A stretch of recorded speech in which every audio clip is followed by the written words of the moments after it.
हरे Krishna everyone. आज के session में आपका स्वागत है। तो हम भगवत गीता की भूमिका पर ये हिंदी व्याख्यान जो श्रील प्रभुपाद ने दिए हैं उनकी हम दोबारा से व्याख्या को समझने की कोशिश कर रहे हैं। तो आज का सेशन शुरू करते हैं। सबसे पहले मंगलाचरण। ओम नमो भगवते वासुदेवाय। ओम नमो भगवते वासुदेवाय।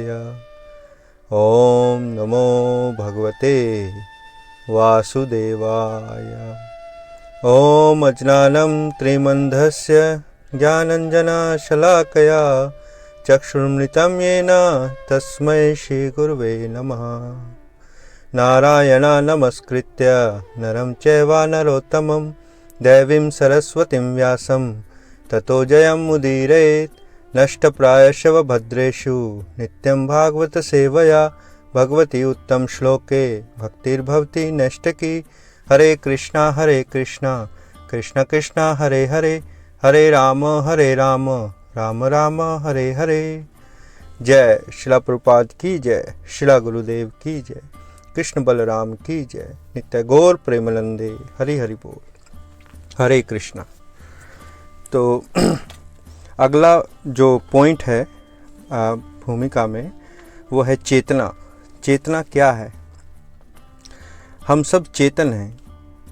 हमें अपने शरीर की चेतना है। हम अपने शरीर में जो भी दुख होता है, भूख लगती है, दर्द होता है, अन्य कोई भी भाव महसूस करते हैं, उस सब से हम चेतन हैं। हमें पता लगता है अपने शरीर के बारे में।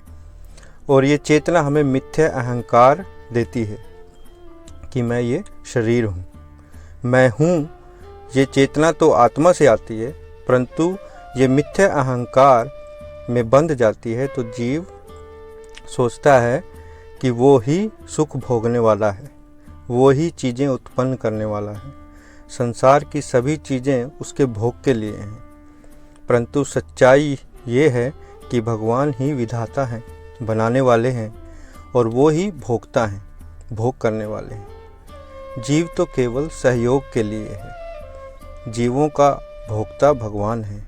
जैसे शरीर के सभी अंग आपस में सहयोग करते हैं पूरे शरीर के साथ, वैसे ही जीव सहयोग करते हैं और इसी सहयोग में जीव को असली प्रसन्नता मिलती है।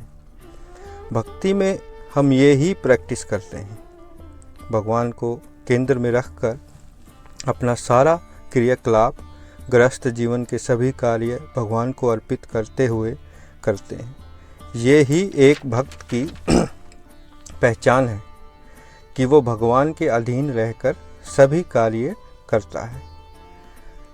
और अगला पॉइंट है कि वेदों का ज्ञान अपौरुषीय है और भगवत गीता सभी वेदों का निचोड़ है।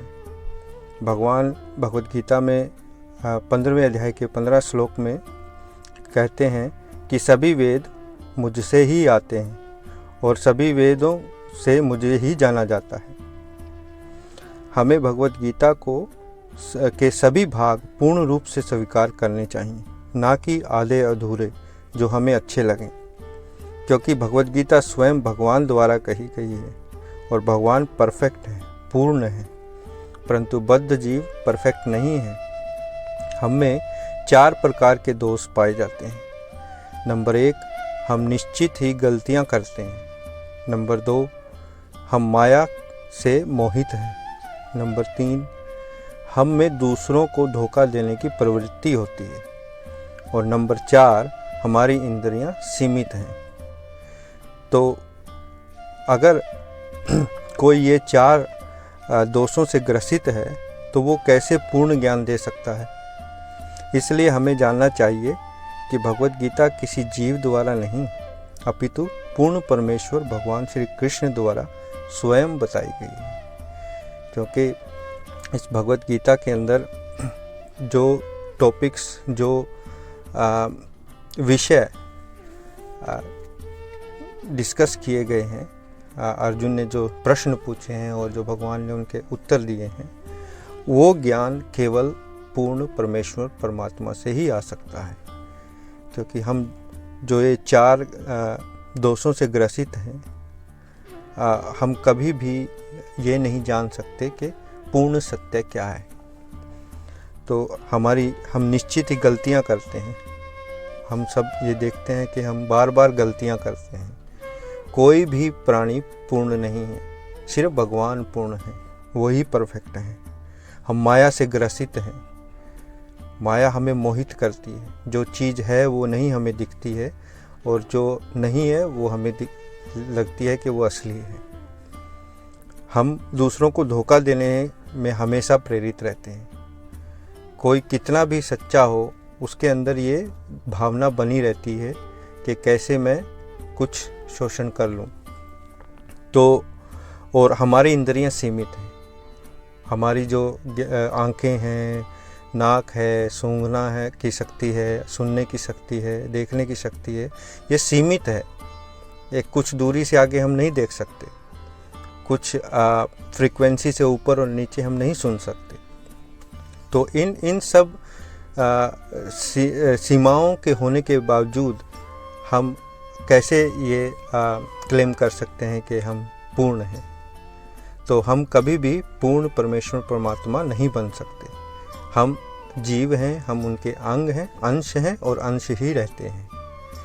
तो आज के लिए इतना ही, और अगले सेशन में हम और जो पॉइंट्स हैं भूमिका में वो डिस्कस करेंगे।